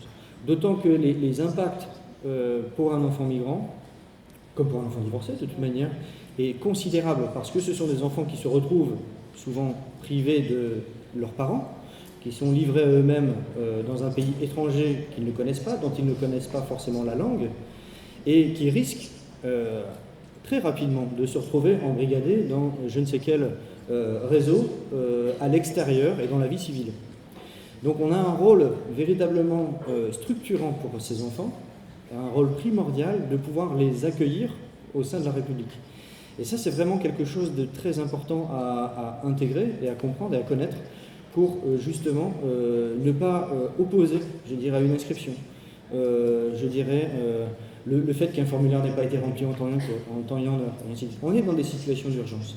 Donc concrètement, de la même manière qu'on n'hésiterait absolument pas pour, comme je vous le dis, des enfants divorcés, à inscrire provisoirement dans l'école, à proximité, un enfant ou un collégien, on doit faire exactement la même chose pour les enfants migrants. Ça, c'est un point vraiment important parce qu'effectivement, on parle souvent de responsabilité, on parle de dire non, mais moi je ne prends pas le risque, et ainsi de suite. Mais si on regarde avec beaucoup d'objectivité, avec beaucoup de pragmatisme aussi, dites-vous où est la responsabilité ? Moi, personnellement, je pense qu'en fait, livrer un enfant lui-même dans la rue qui ne sera jamais pris en charge par nous parce qu'il ne remplit pas le formulaire exigé, le risque pour la société est bien plus important que de celui d'accepter l'enfant provisoirement, le temps que l'administration se mette en route pour justement de régulariser la situation de l'enfant inscrit dans l'école. Et je pense qu'en fait, il faut mettre en balance ces deux aspects-là. Et en tout cas, ce qui est certain, c'est qu'on est véritablement sur une liberté fondamentale. Le moindre avocat va arriver tout de suite. Et on aura faux de toute manière parce que c'est une obligation de résultat. Donc c'est un point vraiment important. Je comprends effectivement les difficultés auxquelles vous êtes confrontés, sur les points que vous avez, mais je vous donne simplement l'aspect juridique. Et c'est vrai que parfois, il y a des décisions de justice qui ne sont pas comprises. Mais là, je vous explique le raisonnement tel qu'il est employé par un tribunal, tout ce qui est plus classique. Il va regarder les droits qui sont mis dans la balance, l'action de l'administration. On avait une obligation d'inscrire, on ne l'a pas fait. On porte une atteinte à une liberté fondamentale de cet enfant, donc on est cassé. Tout le travail que vous auriez fait ou que vous auriez dû faire était de toute manière sans succès par rapport à une décision de justice. Et comme le dit Mélanie, effectivement, de plus en plus, et c'est fort logique, les avocats là jouent pleinement leur rôle. Parce que c'est un beau métier que le métier d'avocat, lorsqu'il est fait vertueusement. Et bien, effectivement, là, il prend tout son sens et il nous rappelle à nous tous, l'administration, que l'administration, elle est peut-être omnipuissante, avec des prérogatives, avec ses impératifs, mais elle doit être aussi accueillante et bienveillante à l'égard des élèves qu'on doit accueillir et dont on a l'obligation d'accueillir. Donc c'est un point, je tenais vraiment à vous le dire, parce que c'est vrai qu'il peut y avoir des incompréhensions par rapport à ça, et l'idée c'est d'avoir une vision, je dirais, objective de cette problématique. Alors je ne veux pas rentrer complètement dans le détail par rapport à ça, vous avez vu, et je vous donnerai les références parce que, à Madame Dulaurier pour que vous puissiez trouver de la documentation. Moi j'en ai trouvé deux très très bonnes qui sont celles-ci, qui vous donnent un petit peu le canevas attendu par rapport à la situation des migrants. Vous avez deux textes qui sont véritablement, à mon sens, qui sont fondateurs par rapport à ça et qui vous permettent d'avoir un éclairage complet sur comment devrait être traitée la situation d'un enfant qui arrive, qui tape à la porte d'une école et qui a besoin d'être scolarisé. Donc vous avez cette circulaire interministérielle de 2016, qui permet de concerter, je dirais, tous les services impliqués par rapport à la question de l'accueil des enfants, parce qu'il y a l'aspect, effectivement, je dirais, l'aspect éducatif, mais bien évidemment, vous le savez mieux que moi, il y a l'aspect social, il y a l'aspect, je dirais, santé, il y a l'aspect, effectivement, juridique, même on parlait de l'autorité parentale, il y a toute une autorité parentale à construire pour les enfants qui n'ont pas de parents, mais de la même manière que pour les orphelins, c'est la même chose, on a des orphelins, ils ne sont pas tous vivants. Donc voilà. Et le deuxième texte, c'est un texte qui est vraiment très très bien fait, très exhaustif. Là, franchement, il fait 350 pages pour les passionnés. Mais le sujet, c'est le guide de l'accompagnement des mineurs isolés, qui a été publié par l'ANSEN, qui s'appelle Recommandations et bonnes pratiques de l'accueil des mineurs isolés. Et donc là, vous le trouverez, c'est véritablement une Bible, ce document. Le premier est très synthétique, je pense que ça vous suffit largement. Mais si vraiment, après, vous vous posez des questions par rapport justement, et c'est dans le deuxième document que j'ai trouvé beaucoup d'informations concernant la question de l'autorité parentale, notamment sur la constitution d'autorité parentale ad hoc, sans rentrer dans le détail par rapport à ça, mais vous dire vous comprendrez comment un petit peu ça se passe par rapport à la désignation d'un tiers qui jouerait le rôle d'intermédiaire, un adulte référent pour ces enfants. Voilà, en tout cas, pour moi, j'ai terminé. Je vous remercie en tout cas de votre patience et de votre écoute. Alors,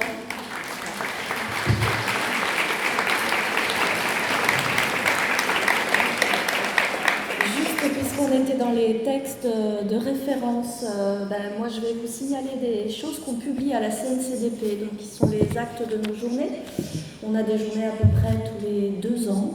Et donc il y a des thèmes qui peuvent vous intéresser. Donc Lydia m'a prêté ces exemplaires. Donc il y a le psychologue et le secret professionnel, comment on demande des consentements, qui sont les actes de 2016, les attestations du psychologue. Vous voyez, pour 3 thèmes qu'on a finalement abordés aujourd'hui. Donc ça peut constituer des pistes de réflexion pour vous, des aides, on va dire, en termes de réflexion et de comment utiliser le code aussi dans le dialogue et l'échange que j'ai signalé tout à l'heure.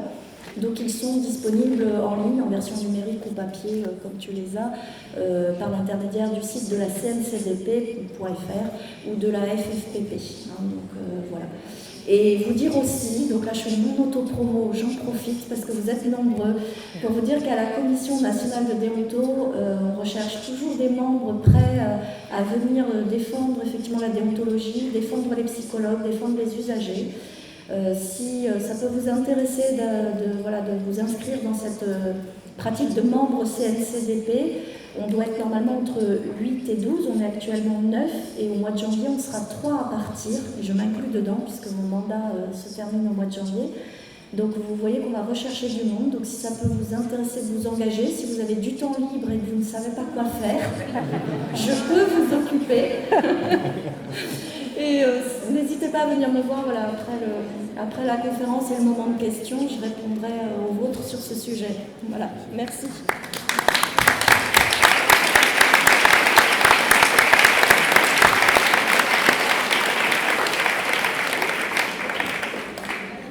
Donc, nous remercions les intervenants. On va passer aux questions. Est-ce que plusieurs... je savais bien que ça allait se lever un peu. C'est super, parfait. On peut commencer par le monsieur là, par exemple. Merci. Mathias Deschamps, psychologue de l'éducation nationale et directeur de CIO dans l'Académie de Rouen. J'ai eu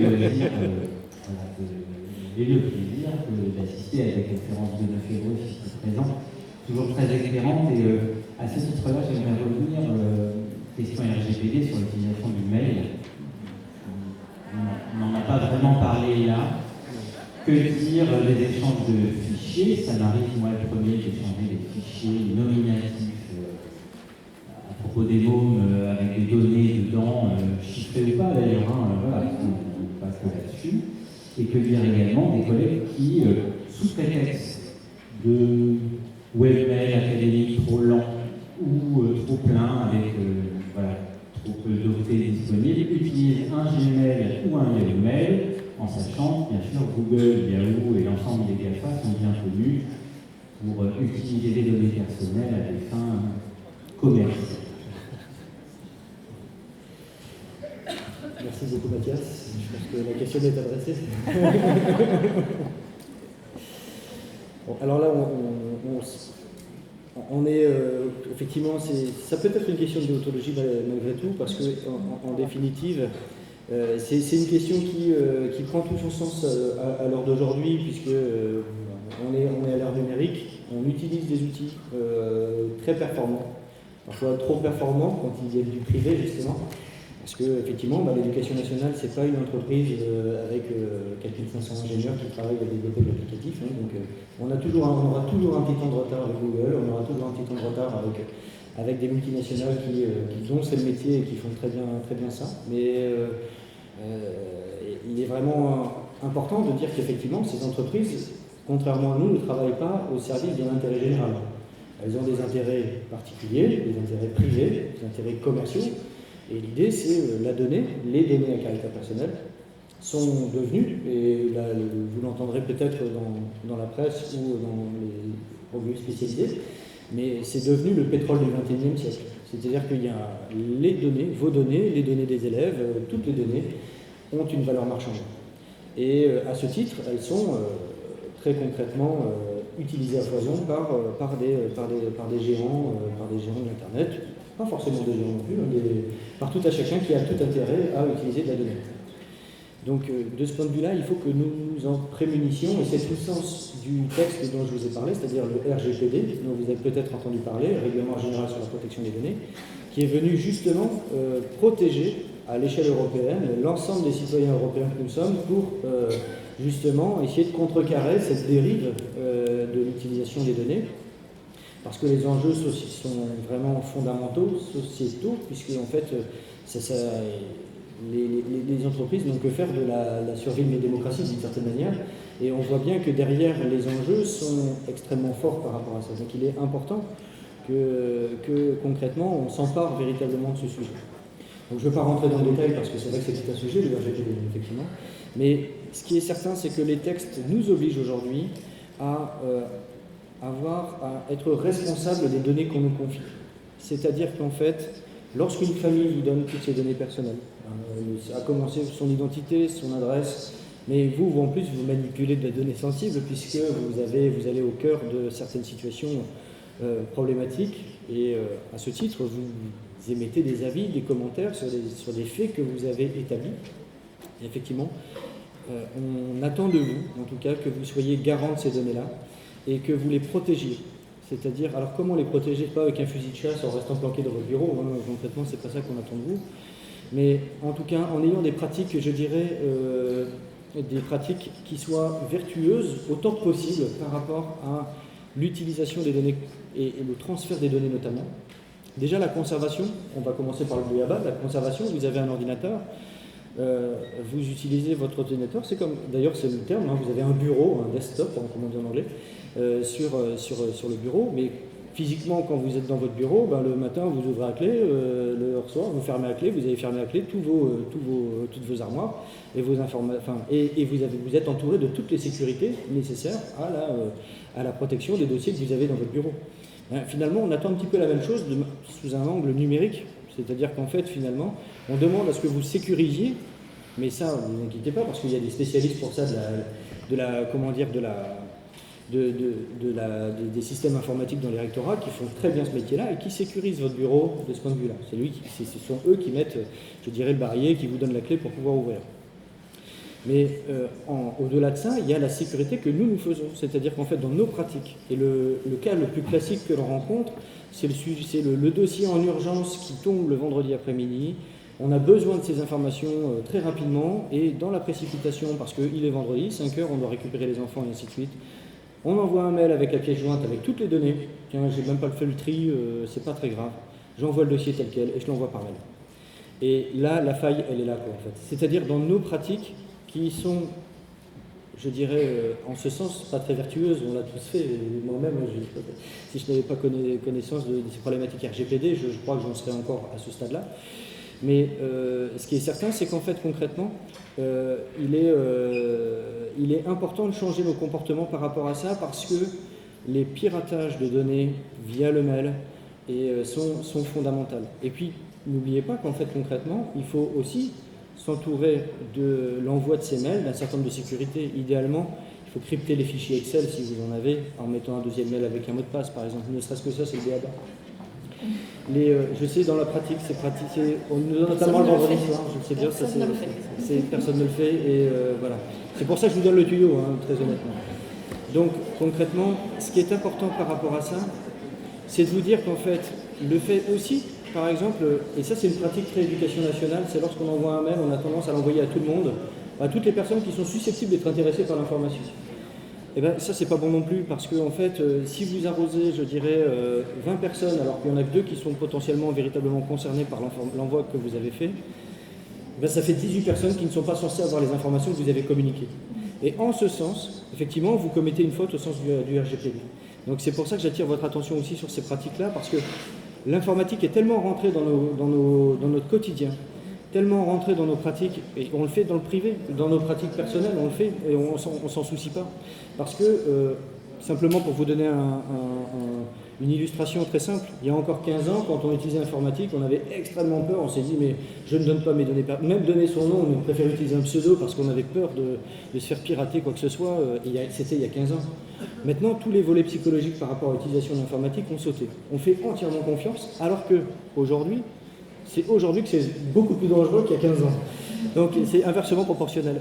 Et ça, malheureusement, on doit tous, je dirais, nous travailler nos pratiques, nous poser ces questions-là, de nous dire qu'en fait, concrètement, les données que je manipule, ben, effectivement, qu'on me confie, qu'une famille me confie, que des collègues me confient, ben, je dois les respecter. C'est finalement, voilà, les données sont devenues une donnée très précieuse. Elle n'est pas rare, parce que des données, il y en a des milliards maintenant qui circulent sur Internet. Mais sachez qu'en fait, nous sommes garants aussi d'une certaine neutralité, d'une certaine, je dirais, d'un certain respect. Et encore une fois, ça rejoint la question de la confiance qu'on a en nous, dans nos pratiques, par rapport à ça. Alors c'est vrai que c'est un sujet qui est neuf, qui doit se créer. Et je répondrai à votre question, madame, ne vous inquiétez pas.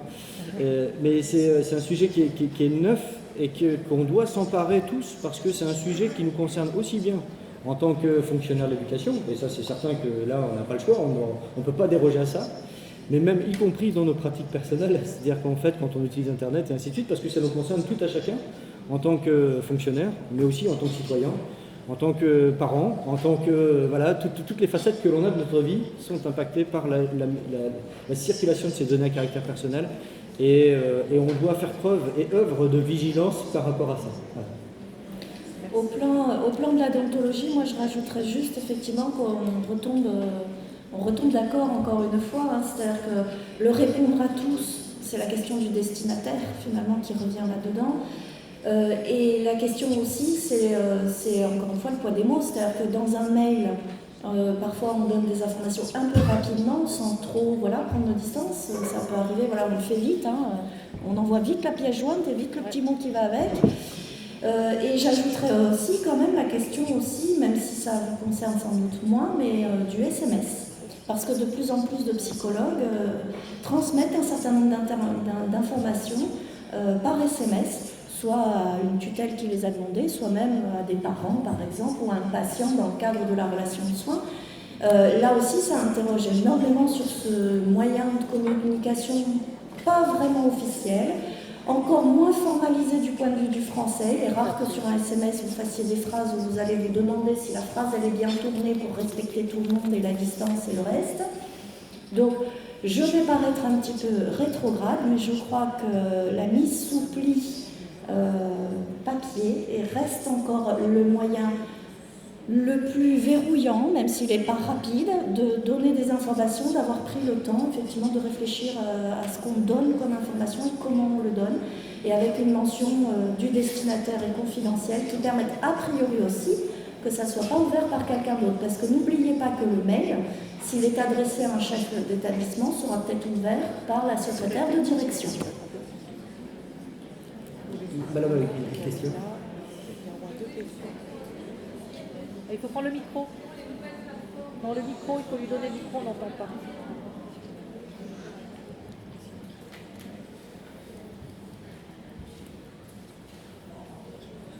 Je disais juste c'est quoi ce que vous disiez, parce qu'on est les seuls représentants au niveau chef d'établissement à avoir cette parole sur évidemment sur le problème du numérique et des données confidentielles, et notamment avec l'arrivée de nouvelles plateformes comme Inspire dans les établissements, où là effectivement ça pose énormément, ça nous pose question. Voilà, et c'est pas tellement comment réagir et présenter des choses pour que ce soit entendu sur ce sujet. Alors avec des outils effectivement très séduisants, mais effectivement qui font appel à des transcriptions de données. On le sait à qui, on ne sait jamais à qui d'ailleurs. Et donc voilà, parfois justement les seuls à avoir ce genre de discours et on se sent vraiment des ennemis. En tout cas, et c'est le ministère qui le finance et qui demande à ce qu'il vienne dans les établissements. Donc ça fait une injonction un peu contradictoire entre envoyer les données, pas envoyer les données. Alors, moi, je vous remercie en tout cas de... Avec les enfants mineurs sans autorisation parentale. Donc, je vous remercie pour ces observations et puis de votre vigilance, parce qu'effectivement, vous vous êtes posé déjà les bonnes questions par rapport à ça. Ce sont des questions qu'on doit se poser. Alors, par rapport à l'utilisation de l'applicatif, ce qui est certain, c'est que concrètement, là, je ne connais pas votre applicatif. Inspire, je ne les connais pas tous, malheureusement. Apparemment, c'est un logiciel privé qui a été validé par le ministère. Bon, cela dit, par rapport à ça, pour vous rassurer par rapport à ça, il faut savoir qu'en fait, moi je suis délégué à la protection des données au niveau de l'Académie de Rouen, mais il y a des délégués à la protection des données au niveau de toutes les académies, et au niveau national, nous en avons un qui s'appelle Gilles Braun. Et le ministère s'est emparé aussi du sujet pour que tous les applicatifs nationaux répondent au cahier des charges, à un cahier des charges dans lequel est intégré toutes les obligations prévues par le RGPD. Ça veut dire qu'en fait, on peut faire appel à des prestataires privés, mais sous condition que toutes les garanties de sécurité liées notamment au stockage des données, à l'utilisation, la réutilisation des données par un prestataire privé soient complètement cadenassées, verrouillées, et auquel cas l'entreprise privée qui travaillerait, je dirais, par rapport au service de l'éducation nationale et qui viendrait à détourner les données serait sanctionnée très lourdement, puisqu'on appelle ça, au terme du RGPD, une violation. Et sachez que dans le privé, en tout cas, les sanctions ne sont pas anodines, puisqu'on parle de pourcentage du chiffre d'affaires mondial. Donc c'est vraiment des sanctions extrêmement lourdes qui peuvent être, je dirais, décidées par la CNIL lorsque des violations graves sont constatées par un prestataire. Ça, c'est une première chose.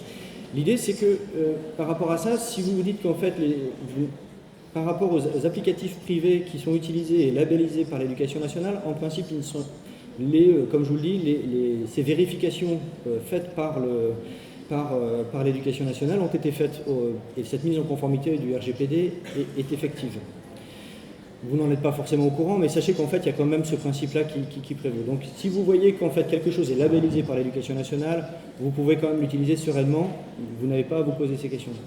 Là où se posent les questions, c'est lorsqu'on a des collègues qui utilisent Google ou les applicatifs Google, ou utilisent des applications de réseaux sociaux, Snapchat, Facebook ou je ne sais quoi pour monter des projets pédagogiques, mais là ça concerne peut-être plus les enseignants que vous. Ce qui est certain, c'est qu'en fait, là par contre, ce sont les applicatifs gratuits, et pour le résumer très simple, quand c'est gratuit, le produit c'est que c'est vous. Donc, partez de ce principe-là, c'est-à-dire que les données qui sont collectées, effectivement, vous ne savez pas où elles vont, vous ne savez pas à quelle fin elles sont précisées, vous ne savez absolument rien de ce qui est fait de ça. Donc ça ne veut pas dire qu'on ne doit pas les utiliser, mais il faut les utiliser en conformité avec le RGPD. C'est-à-dire que par exemple, lorsque, là je parle peut-être d'un sujet qui vous concerne peut-être moins, mais pour les enseignants, il arrive d'utiliser par exemple Facebook pour monter un projet pédagogique. Pourquoi pas? Et on ne va pas interdire à un enseignant d'utiliser Facebook. Simplement, dans ce cas-là, il utilise une adresse générique et il ne met certainement pas les identités des élèves, y compris la sienne, pour animer son projet pédagogique. Il peut très bien utiliser de manière complètement neutre un applicatif de type Google ou de type Facebook pour pouvoir faire des choses complètement anonymisées. Donc là, il n'y a pas d'interdit à ce niveau-là. D'ailleurs, la liberté pédagogique l'encourage d'une certaine manière. Simplement, par contre, dès lors qu'on utilise de la donnée à caractère personnel et qu'on est incapable de savoir où partent ces données, effectivement, là, on met un frein à cet usage-là qui est envisagé, en se disant stop, c'est la fausse bonne idée, et puis on imagine les choses autrement. Et à partir de là, effectivement, est-ce qu'on ne peut pas utiliser cet applicatif de manière anonyme, par exemple, ou générique? Et là, effectivement, dans ce cas-là, ça permet aux élèves d'apprendre à utiliser ces outils, justement, par exemple, on a des projets pédagogiques sur les questions de manipulation qu'engendre ce type d'applicatif. Donc c'est important aussi, en termes d'enseignement, par exemple, de former les élèves qui vont devenir les futurs citoyens, parce que de demain, à comprendre les tenants et les aboutissants liés à la manipulation de ces outils avec avec un esprit critique. Et ça, c'est important qu'ils ne soient pas déconnectés justement de cet univers dont ils sont complètement familiers d'ailleurs. Ouais. Mélanie, tu veux compléter? Non. On passe à la... Il y a une question juste là, et puis une autre personne devant. Bonjour. C'était sûr. Moi aussi, j'en ai. Est-ce qu'il y a beaucoup de cas en France de psychologues qui se sont appliqués juridiquement ou déontologiquement? J'ai aucune idée, aucune notion du volume que ça peut représenter et puis est-ce que c'est souvent le même sujet que les deux? Alors, Vous pouvez reprendre la question, s'il vous plaît? Je reprends la question. Je me demandais si il y avait, quel était le volume en fait le nombre en fait, de psychologues qui se sont accueillis par an, de la déontologie, du juridiquement, voilà. Est-ce que ça représentait? J'ai vraiment aucune notion de ça. Je me demandais aussi si c'était souvent les mêmes sujets qui revenaient. Alors moi, je vais vous donner un point de vue très normand, on va dire, par rapport à... Malheureusement, je n'ai pas eu l'occasion d'exercer ces fonctions sur d'autres académies au même poste, on va dire. Et donc pour la Normandie, concrètement, je n'ai pas connaissance de psychologues qui ont été directement inquiétés par rapport aux problématiques déontologiques qu'on a évoquées.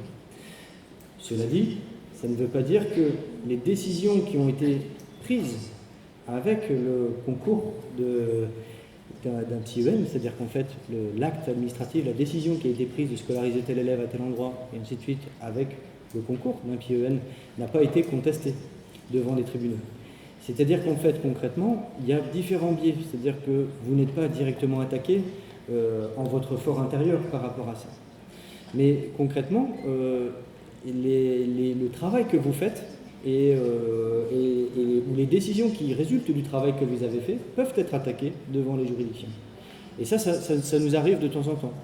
Mais concrètement, là, vous donner une volumétrie, c'est un petit peu compliqué parce que faut quand même relativiser le contentieux. Le contentieux, c'est quand même la partie définitive. On est encore dans des situations où, si on l'entretient, et d'ailleurs c'est là la force que vous avez avec les usagers, c'est de continuer à maintenir un dialogue avec eux, et tant qu'on a du dialogue, on n'est pas dans le contentieux. On peut encore faire de la médiation, on peut encore se concilier, trouver des solutions alternatives et des choses comme ça. Donc de ce point de vue-là, effectivement, vous avez aussi un ressort très puissant qui vous permet aussi de rebondir par rapport ou d'adapter des solutions par rapport à des situations de crise ou des situations auxquelles vous êtes confrontés. Après, il faut vous dire aussi que, et là, c'est une réalité qui est malheureuse aussi d'une certaine manière, mais qui est une réalité, c'est qu'effectivement,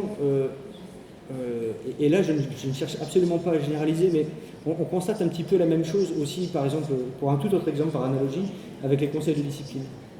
C'est-à-dire qu'en fait, finalement, concrètement, les élèves qui sont, je dirais entre guillemets, victimes d'une situation qu'on aurait prise, qui serait peut-être un peu, je dirais, trop discrétionnaire ou trop arbitraire, ce sont aussi les personnes les plus démunies socialement et intellectuellement.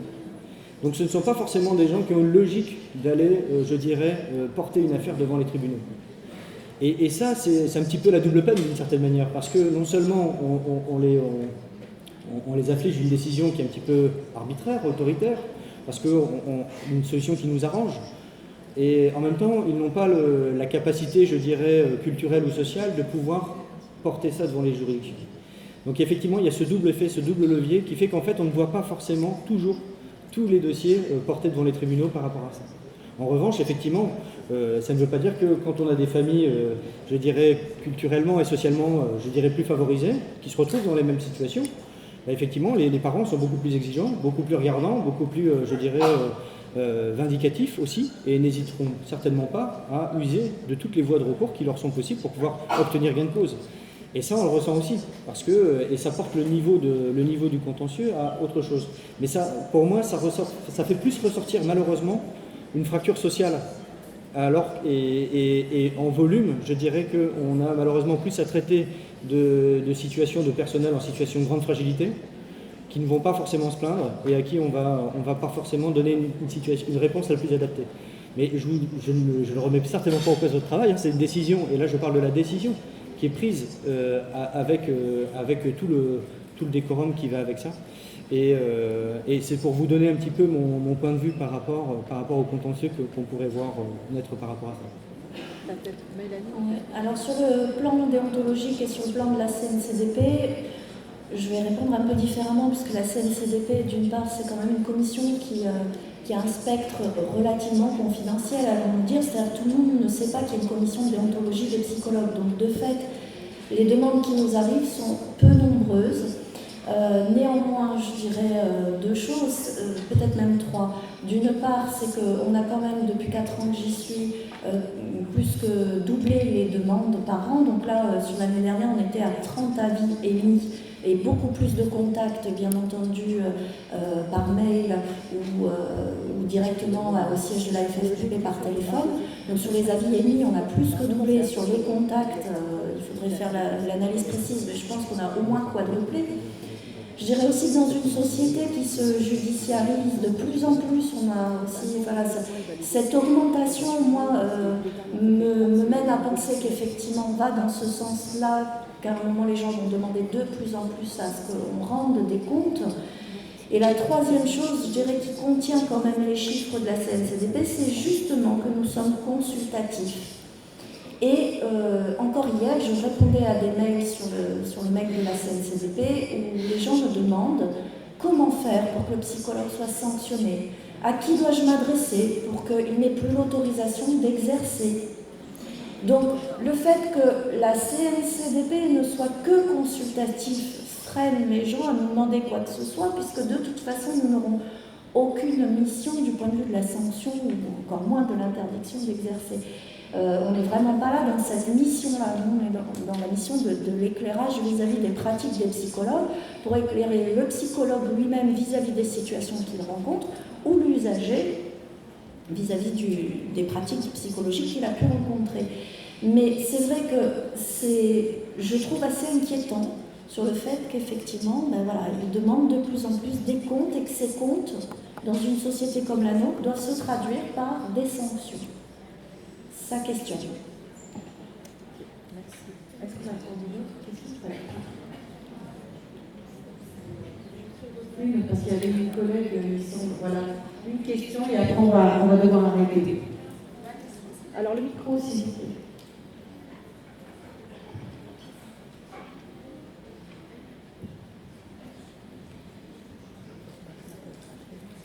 La question, c'est que pour les risques, avant, le CEO achetait un logiciel et on publiait les résultats au CEO, et ça restait au sein du CEO. Maintenant, on a le développement, se fait en ligne et les données partent. Je te laisse, vous allez répondre tous les deux. Oui, on va répondre tous les deux, je pense. Alors, effectivement, au plan déontologique, ça va effectivement nous poser question sur la destination, la récupération de ces données potentiellement. Ce qui va être à la charge du psychologue, c'est de faire tout ce qu'il peut pour se prémunir d'un manque de confidentialité. Mais après, ça devient effectivement l'affaire des RGPD c'est pas dans les limbes de l'informatique. Alors, pour préciser ces points-là, parce qu'effectivement, vous pouvez, et c'est tout à fait légitime d'avoir des inquiétudes par rapport à tous ces applicatifs, qu'ils soient éducation nationale ou autre de toute manière.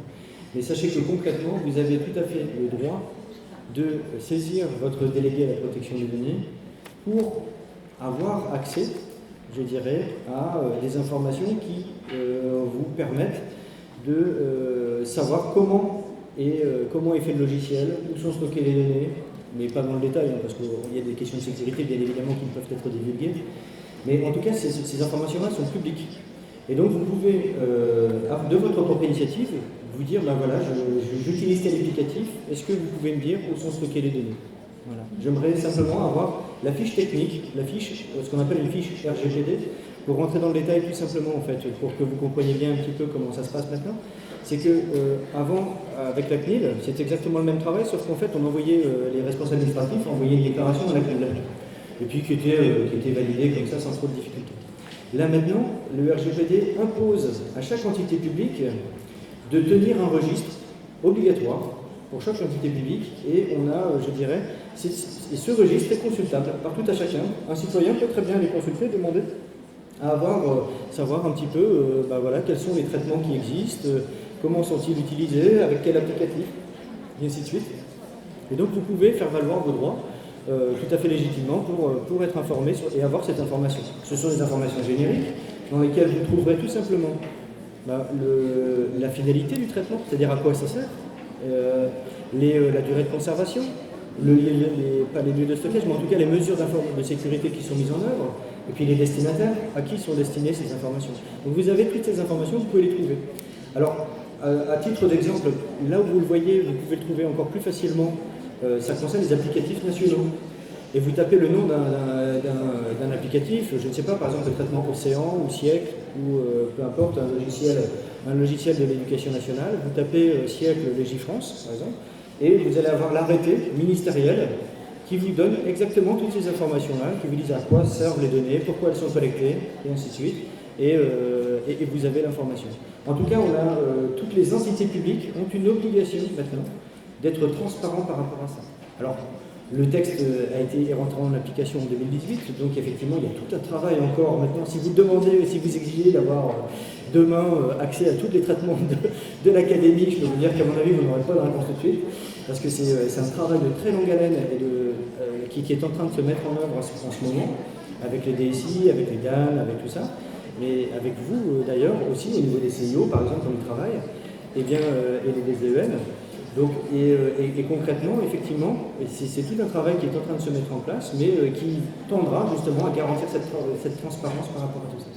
Et juste une précision, pour les logiciels privés, ils sont aussi en train de se mettre en conformité. Des grands ténors comme Microsoft, par exemple, qui ont aussi le pendant éducatif, Microsoft Éducation, donc ils se mettent en conformité. La plupart du temps, quand le stockage est en France, ça donne effectivement une garantie supplémentaire que l'entreprise essaye de se mettre en conformité, mais c'est vrai que c'est quelque chose qui est en train de se faire et qui agite tous les établissements. Donc, Bon, on doit arrêter parce qu'il y a d'autres activités par la suite, à 18h notamment. Donc je vous remercie tous et je remercie particulièrement les intervenants de cette table.